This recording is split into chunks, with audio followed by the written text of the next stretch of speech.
Bem, democracia, se a gente for considerar o significado da própria expressão, é governo do povo. Para o mundo em que nós vivemos, democracia é, na realidade, um sistema político, um regime político no qual há competição política, a competição é uma coisa fundamental, e existe também ampla participação popular.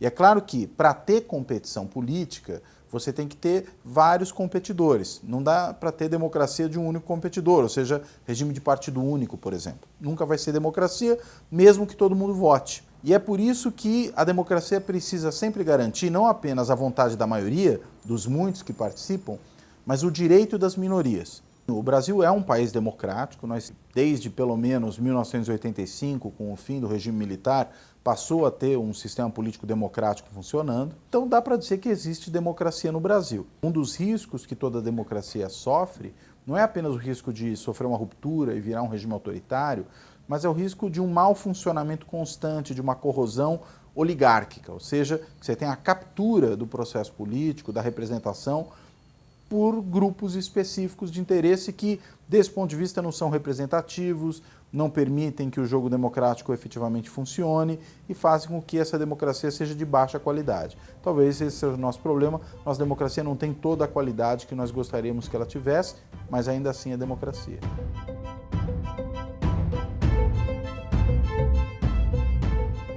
A gente pode dizer que hoje as democracias que morrem não têm morrido mais da forma como acontecia até os anos 70, ou seja, você tem um golpe de Estado, normalmente um golpe militar, ele derruba um governo democraticamente eleito e coloca no seu lugar uma junta militar, ou um ditador individual, ou mesmo estabelece um governo de um ditador civil, algo do tipo. A gente não tem mais isso ocorrendo de maneira comum. O que nós temos são regimes democráticos que vão sendo corroídos de dentro, muitas vezes por meio de governantes eleitos, que vão alterando o funcionamento do sistema político de modo a reduzir o papel da oposição, a tirar a capacidade dessa oposição, não só de se opor efetivamente, mas de amanhã ganhar uma eleição, de ter controles da sociedade sobre o sistema político. Ou seja, você vai tendo uma lenta e gradual destruição do lado, sobretudo, competitivo da democracia. Você não reduz a participação, ou seja, a inclusão de todos os cidadãos no direito de voto, mas você tira deles a possibilidade de fazer escolhas entre alternativas realmente diferentes.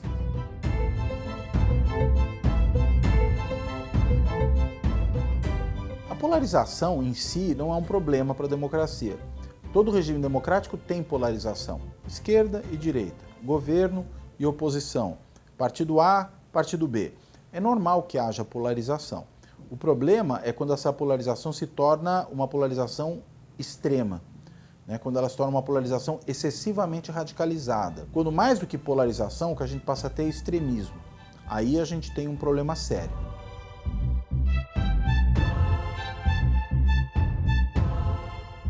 A autocracia é um poder que se auto-institui, né? Que dá a si mesmo o direito de exercer as funções de governo, de exercer o próprio poder. Ele não tem, desse ponto de vista, uma legitimação externa. Porque no regime democrático, e claro, numa democracia representativa, numa democracia eleitoral, quem elege o governo são os cidadãos. Então você não tem um poder em que aquele governante toma para si o governo e exerce do jeito que quiser. Ele recebe o poder de outro, que é o eleitorado. Numa autocracia, mesmo que você tenha tido uma eleição, a partir do momento que o governante ele passa a concentrar poder de tal forma que ele impede que amanhã essa concessão de poder do povo para ele seja realmente necessária, ele se torna um autocrata, ou seja, ele é a fonte do seu próprio poder. O regime autocrático ele pode ocorrer de várias formas. Historicamente, o mais comum foi realmente o golpe de Estado, chega lá, derruba o governo, toma o poder pela força e se impõe. Mas nós temos mais recentemente um outro tipo de autocracia, que é essa da corrosão paulatina, da corrosão gradual do funcionamento da democracia, a eliminação dos limites ao exercício do poder, dos contrapoderes, a eliminação dos órgãos de controle, ou pelo menos da capacidade que esses órgãos de controle têm de efetivamente exercer o controle, a redução do poder da oposição. Tudo isso, na medida em que vai diminuindo os limites, torna o poder um poder absoluto.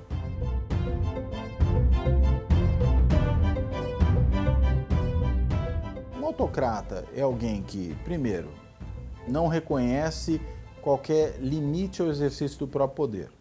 Segundo, entende que, por ser quem é, ele tem a legitimidade de exercer o poder do jeito que bem entender. Terceiro, ele considera que todos os seus adversários são traidores, são inimigos, são conspiradores. Quarto, ele identifica as suas posições partidárias com as posições do próprio país, né? Ele confunde a ideia de que, claro, partidos legitimamente podem ter perspectivas diferentes sobre como governar, com a ideia de que a única perspectiva legítima é a dele mesmo.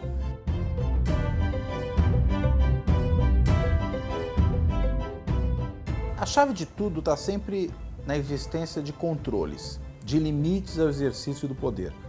Poder absoluto é aquele poder que tende a uma corrupção absoluta, né? Já existe essa ideia bastante consolidada.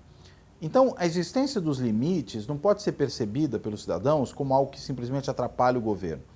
A existência de limites, de oposição, de crítica, de fiscalização é necessária para o bom funcionamento de qualquer regime democrático. Se você elimina isso, aí você corre risco.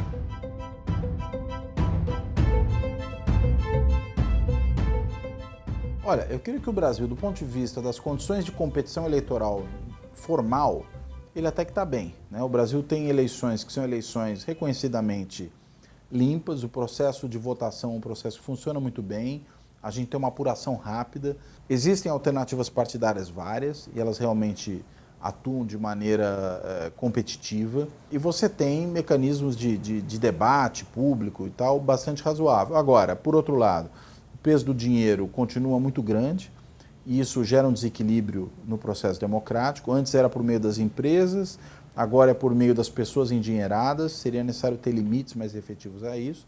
E, finalmente, acho que existe hoje uma descrença muito grande da população no próprio processo político, desconfiança com relação à maneira como acontece e desconfiança com relação aos políticos e aos partidos. E isso reduz a legitimidade do sistema político.